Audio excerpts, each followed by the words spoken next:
You can incubate a lot of either negative things or positive things in sleep. This is getting too easy. Just sleeping sadhana.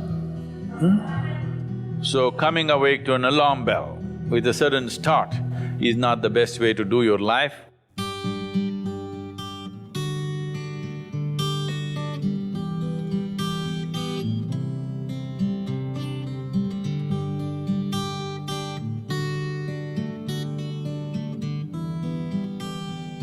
How many of you find that one day morning when you get up without any reason, you're just feeling ugly for no reason? If it is happening even at least 2-3 times a year, if it is, then you must do certain things before you go to bed. It's very, very important. Because unconsciously, you need to understand this, you can incubate a lot of either negative things or positive things in sleep. Either pleasantness or unpleasantness, you can incubate very effectively, uninterrupted in sleep. You can also incubate it in the day, but there are so many interruptions, it doesn't happen very efficiently. But if you have a tendency to go to bed in a certain way and you wake up in the morning really nasty for simply no reason, that means you're incubating things in the night very efficiently. Bad eggs. This is not just about psychological disturbances, it can cause major physiological problems over a period of time. It's important that you eliminate these things from your life.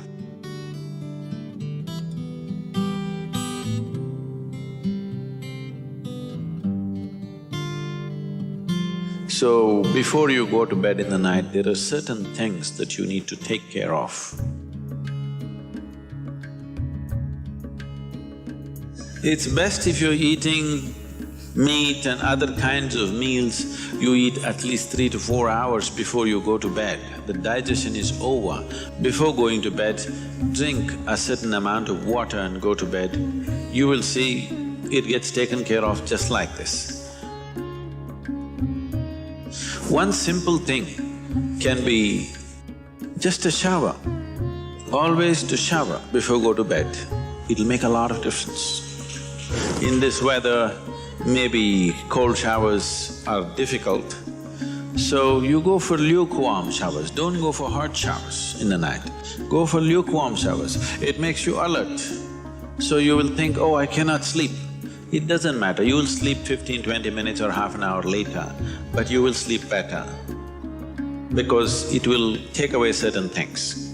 When you shower, it is not just the dirt on the skin that you're taking away. Have you noticed if you're very tense and anxious, whatever, just a shower, you came out, it feels like almost the burden has been taken away from you? Have you not noticed this? So it's not just about washing the skin, a whole lot of things happen when water flows over your body. This shower is a very rudimentary buddhi shuddhi because over 70% of your body is actually water. If you run water over it, a certain purification happens, which is beyond cleaning the skin.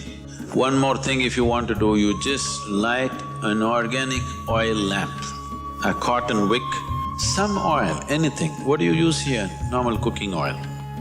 Linseed oil, rice bran oil or sesame oil, what do you have? Olive oil, fine. Any organic oil with a cotton wick, just burn one little lamp somewhere in the room where you sleep. You will see these things will completely disappear. If you can bring in a chant or there are nightly practices, yogic practices, before you go to bed, sit on your bed and do this practice. If you want to do Isha Kriya, it's available on the net. Generally, in India, they told you should not put your head to the north and sleep. You're aware of this? If you put your head to the north and sleep during the night when you're in horizontal positions, then slowly the blood will get pulled towards your brain. When there is too much circulation in the brain, you cannot sleep peacefully. If you have any kind of, inherently weak aspects in your brain, or if you're of old age, you could die in your sleep. One can have hemorrhage because extra blood is trying to enter the brain, where the blood vessels are hair-like. Something extra is being pushed because of the magnetic pull. When you're in a vertical position, this is not so. The moment you become horizontal, this pull on the head is so strong that slowly the blood tries to move towards the brain. So to avoid this is true only in the northern hemisphere. If you go to Australia, you should not put your head to the south. If you're in India, you should not put your head to the north. You can put it any other way, it's okay. Keep this in your mind, that you are truly a mortal, okay? Not in words, really. You could fall dead right now. You may be young, you may be old, it doesn't matter, you can fall dead right now. Yes or no? Before you go to bed, sit on your bed and think this is your deathbed. You have just 1 more minute to live. Just look back and see, what you have done today, is it worthwhile? Just do this one simple exercise. And you don't know when it really happens, whether you'll be sitting on your deathbed or lying in a hospital, all kinds of things sticking into you. Who knows how it'll happen, but enjoy this every day, that you will sit on your deathbed, look back and see, today, the way I've handled these 24 hours, is it worthwhile? Because now I'm dying. If you do this, you will live a worthwhile life, believe me. So every day in the night, all of you should do this before you go to bed. Last 3 minutes, everything that you have gathered, the body, the content of the mind, things, don't ignore small things, these small things are big things. I've seen how people are carrying their own private pillow, you know, because it's very important. So, your pillow, your footwear, if you have relationships, everything that you have gathered, keep it aside, sleep.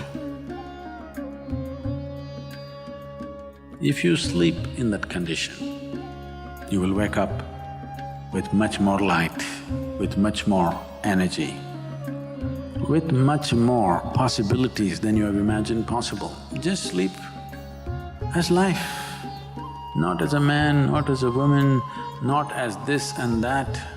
Keep everything down, simply.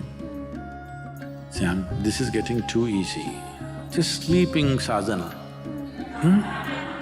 At least this you must do.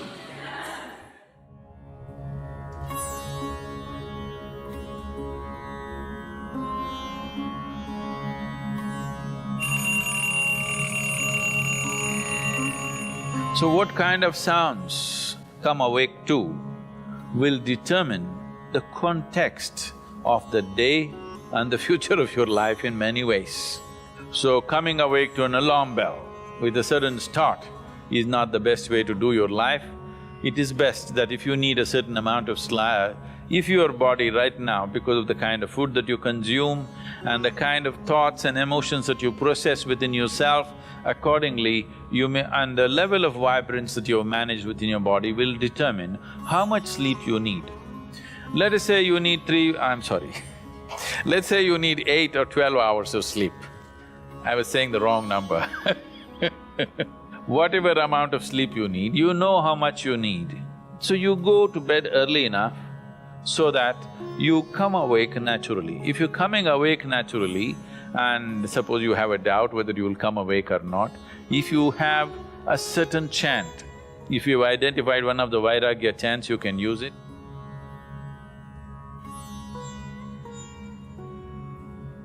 Physiologically, one important aspect of you is your heart, the pumping station for your blood circulation, which pumps life across the body. If this one thing doesn't happen, nothing happens. This starts from left side. So we told you, in India they have told you, when you wake up, you must roll to your right side and get up. Have they? Left side, if you roll and get up, bad things will happen to you. Did they tell you? Bad things are not about that. When you're in a certain state of relaxation, when the body is in a relaxation, the metabolic activity is low.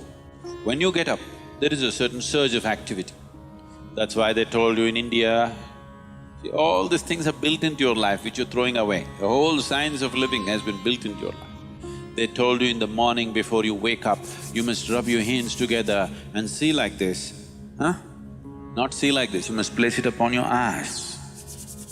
You do this, you will see God. It's not about seeing God.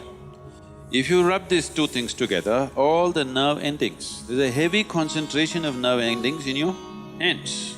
If you do this, the system comes awake immediately.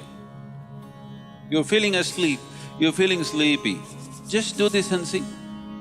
Everything comes awake. So morning before you move your body, you get it awake first and then place it upon your eyes. Instantly a whole range of nerves connected with your eyes and the other aspect of your senses come awake. Before you move your body and your brain should be active. You shouldn't get up dumb, that's the idea. Understand?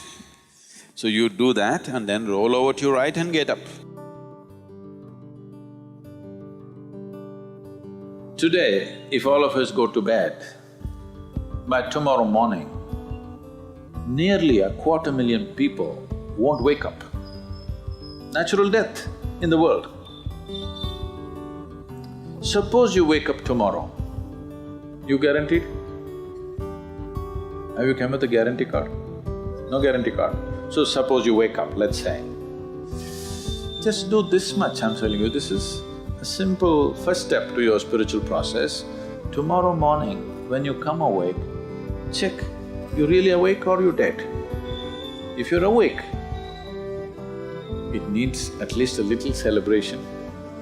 You don't have to get up and dance, at least you can smile, still on. 250,000 people died. They were like you and me, poof, they went off, isn't it? Wherever you look, they're not there. Here I am still, alive. One big smile, will you? I'm talking management. Then if 250,000 people died, at least 3 to 5 million people lost somebody who's dear to them. You check those 3, 4, 5 people who matter to you, all of them alive today. One more big smile. Hello? Will you or not? Alive. If suppose right now, we put a gun to your head, will you think it's a relief? No. You'll be terrorized, isn't it? So that's how precious it is to be alive, isn't it so? That's how precious it is for you to be alive. So tomorrow morning, 250,000 people died overnight, but you're still alive. Does it not at least deserve a big smile, I'm asking you? And all the people who matter to you are all alive today. One more big smile?